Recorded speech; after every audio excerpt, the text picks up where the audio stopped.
Hello, hello, everybody. This is Aurelia Davis, the Educator's Educator, coming to you on a Monday afternoon in the month of May, May 8th, and just glad to be here. Hope everybody is doing well. Hope everybody is thriving, enjoying the weather. We're coming into spring. We're coming into spring very, very fast, and we just hope that you're enjoying things out there.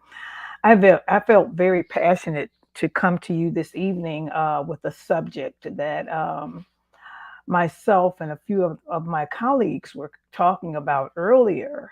We were talking about doing a breakfast, and we are getting with educators, and we're going to be putting some questions on the tables of while the educators are in a particular enjoying this breakfast with us.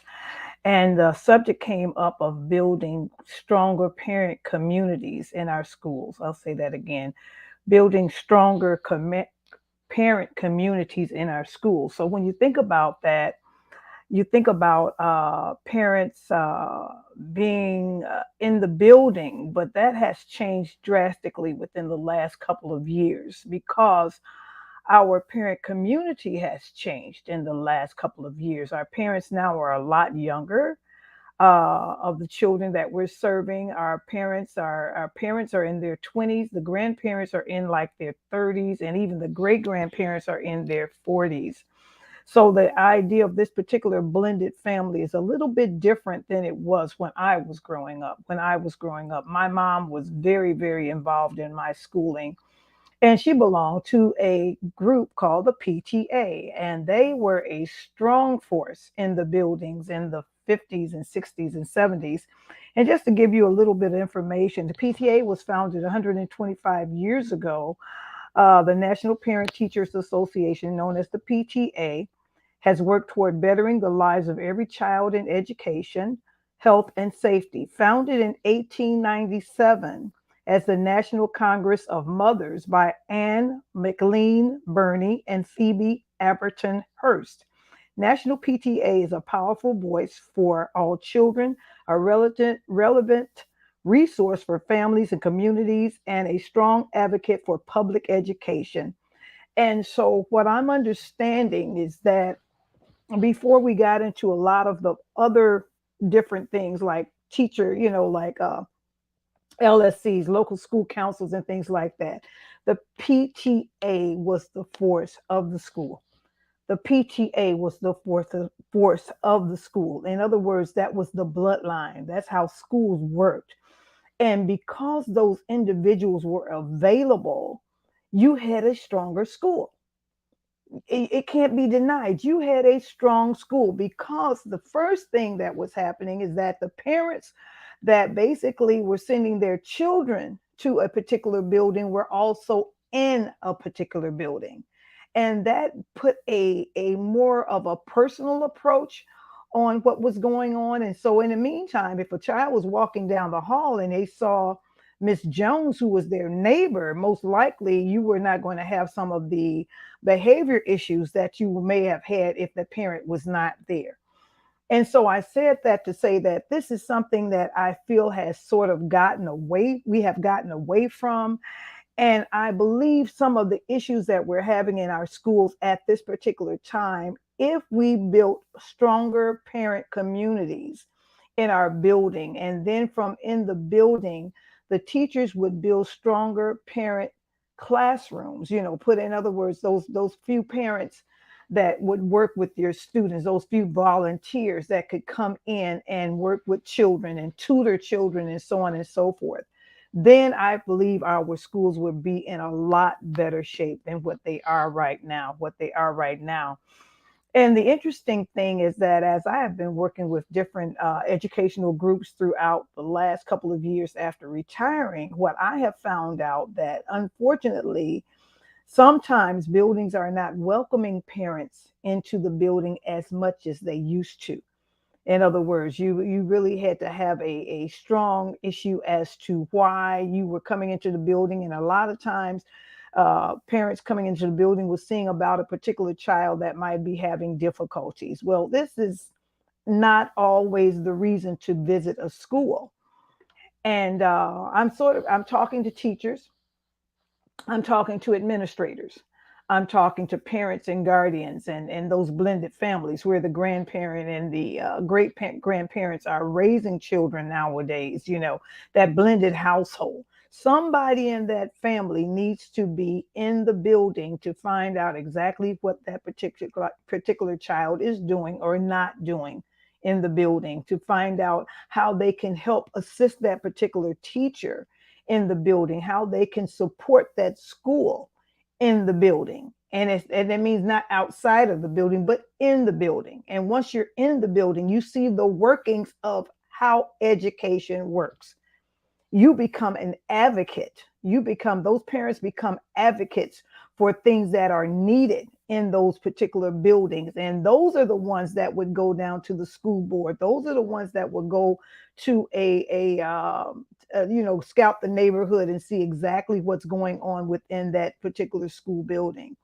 So I'm not saying that it's easy, because it has gotten more difficult in the last, I said, 10 or 15 years than it has ever been before. I have talked to parents that were not, that felt that they were not welcomed in a school building. I have talked to parents that basically said the only time they are called to participate and go into a school is when the child is in trouble. Is when the child is in trouble, and that's not a good fit. That's not a good fit. So if if you're a school out there, or you're an administrator out there, and you do not have a strong parent community within your building, most likely you're not going to get a lot of things that from the difference from schools that do have strong communities. And unfortunately, sometimes it goes from neighborhood to neighborhood. So, if your voice is not heard, like the school that might be on the far south side or far north side and whatever, then most likely you're not going to be able to get for your students and the kids in your neighborhoods what those parents are getting for their children. So, how do you do it? How do you do it? There has to be a reaching out. There has to be a reaching out to the neighborhood. There has to be a reaching out to the parents. There has to be programs within the building to entice parents and volunteers and individuals to come into the buildings. Back in the day, we had assemblies, we had spring festivals, we had all kinds of things happening. In other words, the building was available even after hours, even after hours. So that means if the children were there from like about 9 o'clock in the morning to about 3 o'clock in the afternoon, the building was not necessarily closed after that, especially if there was like social center or extracurricular activities where the parents could come in. And you would be surprised how many parents came in to volunteer to monitor these programs, And so in the meantime, if that parent is coming in, if those volunteers are coming into your building, that's your double support with the children that are in the building. Think about it. Think about it. You need more adults. You do need more adults in the building. Thank you, Kelly. I think Kelly was one of those parents that was basically in her children's lives as far as school is concerned. So you need those adults to be in that building to monitor things. While I was teaching, I had plenty volunteers. I had plenty parent volunteers, and it got so big to the point where I had to schedule different ones. I had to schedule different ones to do what they did, and it was okay. It was okay. Now, in the meantime, there is a cautionary measure that is in place for this. There is a cautionary measure that in place. While I was teaching, I was one of those teachers that would do parent workshops and tell parents how to come into a building, how to volunteer in their child's classroom. And what I did is that along with a few parents and a few other educators, we came up with different programs as to how a parent could volunteer or how to build a parent community within our building. First of all, we would do a workshop on how we would need teachers, how we would need parents to work within that particular building. What we did do is we suggested that those parents not work in their child's classroom. Think about it. We suggested that the parents not work in their child's classroom, but work in other classrooms. Say for instance, if their child was a kindergartner, and in other words, you working in that your child's kindergarten classroom, you may work in another kindergarten classroom, or you may work in even a first grade classroom. We found out after doing this, and after the parents had did like so many hours per week and so many hours per month, they would come back to us and let us know about their experiences. We also taught them that you're not going in taking over the classroom. You are there as a help, as an assistant. You are there to help the teacher. I mean, it came down to grading papers. It came down to reading with the child one on one. It also came down to making bulletin boards and assisting bulletin boards or doing story time. All of those things was part of that parent volunteer's job. And before it was over, because we were able to give the guidelines as to what this looked like, we had at least about 40 to 50 parents coming throughout our building, throughout the building for the week, or within a month's time. We did find out also that the parent volunteer, the parent community different from grade to grade.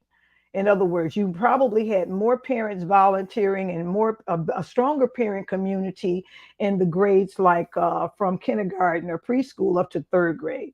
By the time the child was getting into the fourth grade through eighth grade, the parents took on a different job. They took on a different skill as far as assisting students. And that's when it broke down to more tutoring, one-on-one, helping intermediate children or students with word attack skills, math problems, drilling them for chest, spelling, all of those types of things. And so the parents had a tendency of working more one-on-one with the older students. But I'm saying that this to say this, that there was a plan in place. There was a program in place for that parent community that was in our building, and it worked. It worked. It worked. And the good thing about it is that there were more adults in that building to monitor the students that we had. And it kept down a lot of incidents. It kept down a lot of problems and issues and behavior problems within the building, because the students became they found out that they did have to respect those individuals or those adults assigned to that building. And it worked. It worked. It worked. So if you're an administrator at this particular point in time and you do not have a parent community in your building, you need to find out how to get that. Because if you are having issues in your building, then most likely a strong parent community would work. I'm going to start working on some things that will address some of these issues, because I have worked with parents, I have worked with volunteers throughout my career, and I'm a parent myself. It makes it good also. But I have talked to parents, I have worked with parents, and I know I'm in the midst of creating some workshops for parents now at this point in time. And the first thing you have to do as an administrator, first of all, you have to be welcoming to them. You have to welcome them into your building. But once you welcome them into your building, you have to let them know what you want them to do. You have to let them know what you want them to do. So that's the first thing, that you're sort of building that old PTA group together, and it doesn't have to be also necessarily the mothers and fathers of the children that are in your building, but there might be an aunt, there might be a grandparent that's sitting at home and don't have anything else to do but to go and volunteer in your building. But when it finally comes together, you will see how strong your building becomes because of the volunteers that are in place. Now, let's talk about the logistic part of this. Because of so many different situations within the last 10 or 15 years, with the buildings are not freely open like they used to be. If there are parents that would like to work within your building and your particular district have some strict guidelines as to what they need to do and how they need to do it, then those parents have to go through those particular guidelines. The unfortunate thing in some districts is that they are not allowing ex-felons to go into these schools. They're not allowing ex-felons to go to these schools. So if that's the type of thing that you have in place, there's of course there's some probably some departments up there where these individuals can get some kind of expungement for their records, because that it doesn't look good, but at the same time, a lot of voices are being heard because they said, I can't go and work at my child's school because I'm an ex-felon.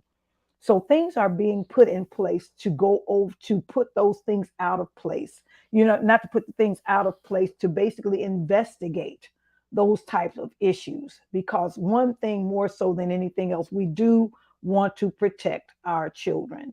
We do want to protect our children. And at the same time, there is still enough parents out there that have not been locked up or have are ex-felons that basically can go into a building and be the support that is needed for that school to thrive. So it's just something that was I felt very passionate about talking about tonight, because I do believe that the more, well, especially with the issue of these schools not having teachers, they're not, there's a teacher shortage. There's a teacher shortage. So if there's a teacher shortage, who do you replace those teachers with that can still assist the teachers that are in the building? And most likely you can find a good parent, you could develop a good parent community within your school to help those teachers get those children and tutor and manage different behaviors and things like that, and assist in all kinds of ways. Because if you reach out, you'll be surprised. Well, you probably wouldn't be surprised as to how many people would love to volunteer. But on the legal side of it, you have to basically follow the rules and regulations of your district to make sure that everything is legit. Background checks and all of those things are being done now, and it should be done. It should be done. Those things should be done. We just can't let anybody go in and work with our students, but anybody. There's a safety factor in place that has to be measured, and we're going to go through the rules and regulations. But there's still a lot of individuals that would definitely pass background checks and all kinds of things in order for them to be able to work into the building, work into the school. So this is Aurelia Davis. Feel free to go on my website, aureliadavis.com, see some of the other offerings that I have. I am still taking orders for my preschool STEM cards, which are basically for parents and teachers. And if you would like to, just go to aureliadavis.com and just see some of the things I have to offer. Love talking to you tonight. Take care and have a great evening. Bye bye.